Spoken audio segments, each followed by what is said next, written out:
నేను boss. Right, okay. Laxman.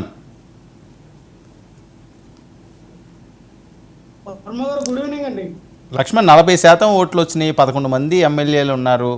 అసెంబ్లీలకు వెళ్ళి ప్రజల తరపు నుంచి మీ వాయిస్ ఇవ్వాల్సిన అవసరం ఉంది. కానీ ఈ రకంగా కోర్టులకు వెళ్ళి, హైకోర్టు అయితే శాసనసభని శాసించే విధంగా అయితే చట్టాలు లేవు. మేము చూస్తున్నంతసేపు చాలా ఇష్యూస్ వచ్చినాయి. వాళ్ళు ఏదైనా సూచనలు సలహాలు ఇస్తారు, లేకపోతే స్పీకర్ డిసిషనే తీసుకుంటారని తప్పించి ఏదో ఇష్యూస్ అయితే వాళ్ళు ఇన్వాల్వ్ అవుతారు తప్పించి శాసనసభలను లేకపోతే పార్లమెంట్లను వీటి మీద కోర్టులు అయితే జోక్యం చేసుకున్న చరిత్రలు అయితే లేవు. అది మీకు కూడా తెలిసే ఉంటుంది. కానీ దీన్ని ఏదో తాత్సారం చేయాలనో లేకపోతే అసెంబ్లీని ఎగ్గొట్టాలనో చేస్తున్న చేష్టలు అని చెప్పి మాట్లాడే పరిస్థితి. ఈ టైంని మీరు అద్భుతంగా వినియోగించుకోవడానికి ఒక వేదిక ఉంది. ఆ సభను వదులుకుని ఈ రకంగా బయట తిరగడం వల్ల మాకు అన్యాయం జరుగుతున్నది, ఇబ్బందులు పడుతున్నామని చెప్పుకోవడం వల్ల కలిసి వచ్చేది ఏంటి అన్నది అందరూ వేస్తున్న ప్రశ్న. వర్మ గారు, మీకు ప్యానెల్లో ఉన్న పెద్దలకి, డబుల్ అండ్ టీవీ వీక్షలకి, యజమానికి హృదయపూర్వక నమస్కారాలు. వర్మ గారు, ఈ రోజున జగన్మోహన్ రెడ్డి గారికి అసెంబ్లీ ఎగ్గొట్టాలని, అసెంబ్లీ సమావేశాలకు వెళ్లకుండా ఉండాలనే ఉద్దేశం కాదండి. మేమేమో అడిగామంటే, ప్రతిపక్ష హోదా మాకు ప్రజలు ఇవ్వకపోయినా స్పీకర్కు ఉన్నటువంటి కొన్ని అసాధారణమైన అధికారుల చేత ఇవ్వచ్చు. స్పీకర్కి ఆ యొక్క అధికారం ఉంది కాబట్టి ఖచ్చితంగా మీరు ప్రతిపక్ష హోదా ప్రకటించి ఇవ్వచ్చు. ఇస్తే మేము ప్రజల తరపున మా యొక్క వాయిస్ని గట్టిగా వినిపించడానికి బాగుంటుంది. అలాగే అధికార పక్షం సీఎం గారికి ఎంత టైం ఇస్తారో అధ్యక్షులకి, అలాగే ప్రతిపక్ష నేతకు కూడా అంత టైం వస్తుంది. కాబట్టి యాజ్ యూజువల్గా మాట్లాడటానికి బాగుంటుంది, ప్రజా సమస్యలు ఎత్తడానికి బాగుంటుందని జగన్మోహన్ రెడ్డి గారు అడగడం జరిగింది. జగన్మోహన్ రెడ్డి గారే లేఖ రాశారు. అంటే ఇప్పుడు నిజంగానే మాకు అసెంబ్లీలోకి అడుగు పెట్టకుండా అసెంబ్లీని ఎగ్గొట్టాలనుకున్నప్పుడు జగన్మోహన్ రెడ్డి గారు లేఖ రాయరు కదా. మాకు ప్రతిపక్ష హోదా కూడా అవసరం లేదని వాళ్ళు ఎలాగైనా ఎవరైనా ముందే తెలిసేమో, లేఖ రాసిన వాళ్ళు స్పందించరు, అది మనకి అడ్వాంటేజ్ అవుతుందని అనుకున్నారేమో. వర్మ గారు, మనం ఇప్పుడు స్పందించేయించారు. స్పందించి మాకు ప్రతిపక్ష హోదా ఇస్తామని చెప్పలేదు కదా.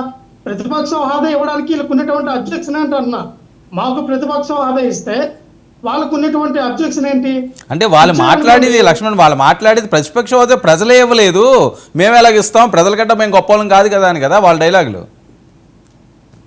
వర్మ గారు, 1900 నాకు తెలిసి 87, 90, 94 అనుకుంటా అప్పుడు కూడా కొన్ని రాష్ట్రాలు ఇచ్చారు, మన రాష్ట్రాలు కూడా జరిగినాయి. అంటే అది కూడా స్పీకర్ గారు ద్వారా ఇచ్చింది. అంటే ఎన్నికల మా కృష్ణాంజలి గారు అన్నట్టుగా హైకోర్టులో, సుప్రీంకోర్టులో ఇచ్చింది కాదు, స్పీకర్ అనుమతులతో ఇచ్చినటువంటి హోదాలతో కొన్ని ప్రభుత్వాలు నడిచినప్పుడు ప్రతిపక్ష హోదాగా పాల్గొనడం జరిగింది. అదే అవకాశం ఇప్పుడు ఇచ్చారనుకోండి. సరే, ఓకే, వాళ్ళు ఇవ్వకపోతే ఇంకా అసెంబ్లీకి వెళ్ళరా మీ 11 మందిని? పోనీ అదన్నా ఒక క్లారిటీ ఇవ్వాలి కదా ప్రజలకి, మిమ్మల్ని గెలిపించినందుకు 11 స్థానాల్లో. వర్మ గారు, ఖచ్చితంగా జగన్మోహన్ రెడ్డి గారు అసలు క్రిస్టల్ క్లియర్ గా చెప్పారు. మేము అసెంబ్లీలో అడుగు పెడితే ఒక సాధారణమైన ఎమ్మెల్యేకి ఎంత టైం ఇస్తారో అంత టైమే ఇస్తారు. ఇప్పుడు నేను ప్రెస్ మీట్ పెట్టి 2 గంటల ఏదైతే వాళ్ళు శ్వేతపత్రాలు రిలీజ్ చేశారో దాని మీద ఎక్స్ప్లెయిన్ చేశారు. అంత టైం నాకు అక్కడ ఇవ్వనప్పుడు నేను వెళ్ళిన కూడా అక్కడ టైం వేస్ట్ అవుతుంది తప్ప ప్రజా సమస్యల పైన మాట్లాడడానికి అంత ఆవశ్యకత అక్కడ ఉండదు. సో వాళ్ళు ఎప్పుడైతే అసెంబ్లీ సమావేశాలు పెడతారో అప్పుడు నేను కూడా ప్రెస్ మీట్ పెట్టి వాళ్ళు చేసిన అవినీతి పైన, అవకతవకల పైన ఖచ్చితంగా ప్రెస్ మీట్ పెట్టి ఎండగడతానన్నారు.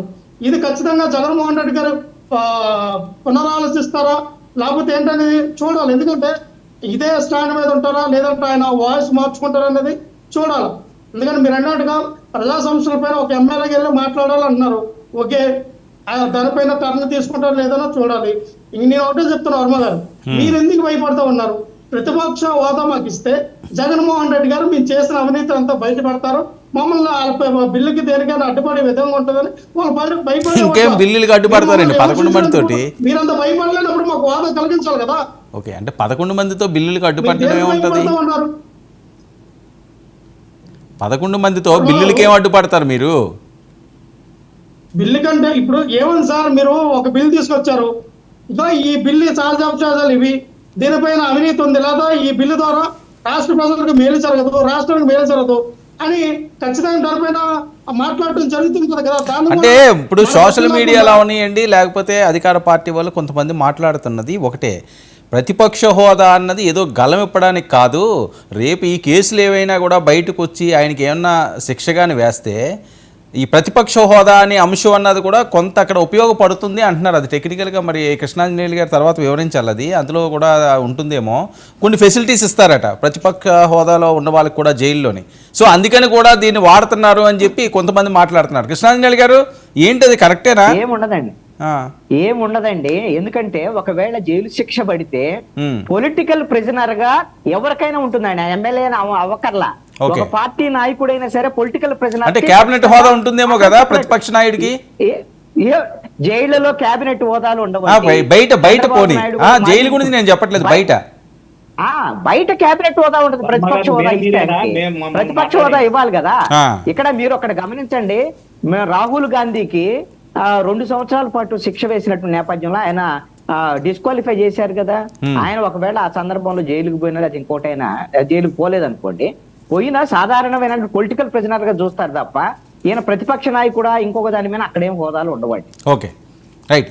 లక్ష్మణ్, భద్రత విషయంలో ప్రత్యేకమైనటువంటి ఒక సెల్ ఇలాంటిది ఏమైనా ఏర్పాటు చేస్తారు. ఎస్, కరెక్ట్ అండి. వర్మ గారు నేను అనేది ఏంటంటే ప్రతిపక్ష హోదా ఇవ్వడం వల్ల లేదని చెప్పొచ్చు అండి. అంటే ప్రజలకి మేము చేసే అవినీతిపై, వాళ్ళు చేసే అవినీతిపై మేము అడుగుదామని ఇవ్వట్లేదు. సరే, ఓకే. అయితే మీకు భయపడుతున్నారు కూటమి పార్టీ, అంతేనా? అంతే, భయపడే కదా మాకు ఆదాయం కల్పించట్లా. ఓకే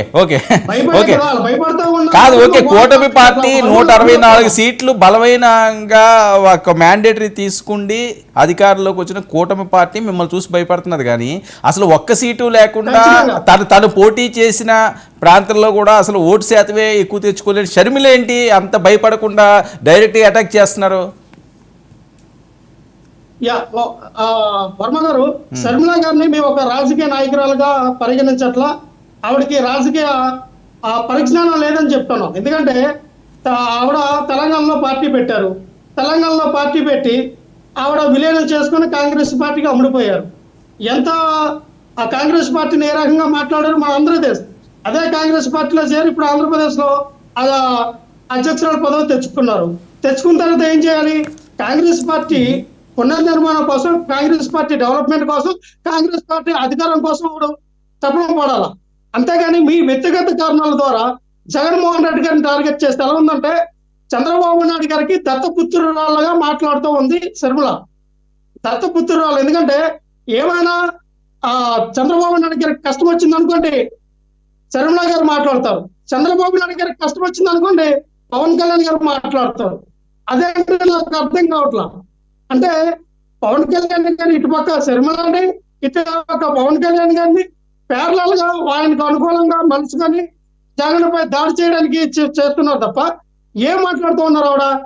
మీరు ధర్నా ఢిల్లీ వెళ్ళినప్పుడు బాబాయ్ ఫోటో పెట్టుకుని ధర్నా చేయండి అన్నారు. మీరెందుకు అప్పుడు చేపించలా? అచ్చా చంద్రబాబు నాయుడు గారి హయాంలో జరిగింది. చంద్రబాబు నాయుడు గారి హయాంలో జరిగినప్పుడు అప్పుడు వాళ్ళు న్యాయం చేయాలా? ఇప్పుడు అధికారంలోకి వచ్చినప్పుడు ఇదే వివేకానంద గారి కేసు విషయంలో వీళ్ళు ఎక్కడ కూడా సీరియస్ గా వెళ్ళినట్టు కనబడ. అంటే ప్రజల్లో ఏంటంటూ అవినాష్ రెడ్డి వైపు చూపించడమే తప్ప దీని నిజాలు ఏంటంటే ఎందుకు నిర్దేశించలేకపోతా ఉన్నారు? మీకు అధికారంలో వచ్చినప్పుడు ఇదే సిబిసిఐడి ఇప్పుడు ఎందుకు మందికి ఇచ్చింది, ఎందుకు వేగంతో చేయట్లా? ప్రజలందరూ గమనిస్తారండి. మనకు అధికారం కోసం అబద్ధాలు ఆడి దొంగ మాటలు చెప్పి ప్రజల్లోకి మనకు ఉన్నటువంటి ఒక సెక్టర్ ఆఫ్ మీడియాతో ఫేక్ ప్రాపగండా తీసుకెళ్తే ప్రజలు నమ్మేస్తారని కూడా అవాస్తవం. ఒకటి చెప్తున్నా శర్మిల గారికి, మీరు నిజంగానే ఒక పార్టీని, ఇక్కడ కాంగ్రెస్ పార్టీని నిలబెట్టాలనుకుంటే అధికార పక్షంపై మీరు దాడి చేయండి. ప్రతిపక్ష హోదా గురించి వాళ్ళు మాట్లాడలేదే. నితీష్ కుమార్ గారు ప్రతిపక్ష హోదా గురించి మాట్లాడితే కూటమి ఎక్కడ ప్రతిపక్ష హోదా గురించి మాట్లాడలేదే. దాని గురించి మాట్లాడండి. ఈ రోజున ఇచ్చారు, సూపర్ 6 ఇచ్చారు. సూపర్ 6 మేము అయ్యో మాకు భయం వేస్తూ ఉంది, సూపర్ 6 అమలు చేయలేము, మా ఖజానాలో డబ్బులు లేవు అని చెప్పి చంద్రబాబు నాయుడు గారికి ఓటమికి భయపెట్టిన వ్యక్తి జగన్మోహన్ రెడ్డి గారు. పరిపాలన చూసి, ఆయన పరిపాలన దక్ష చూసి అయ్యో జగన్మోహన్ రెడ్డి గారు నవరత్నాలు ఏ రకంగా అందించారు, నవరత్నాలు ఏ రకంగా ప్రజలకు 100% ఇచ్చారు. ఎందుకంటే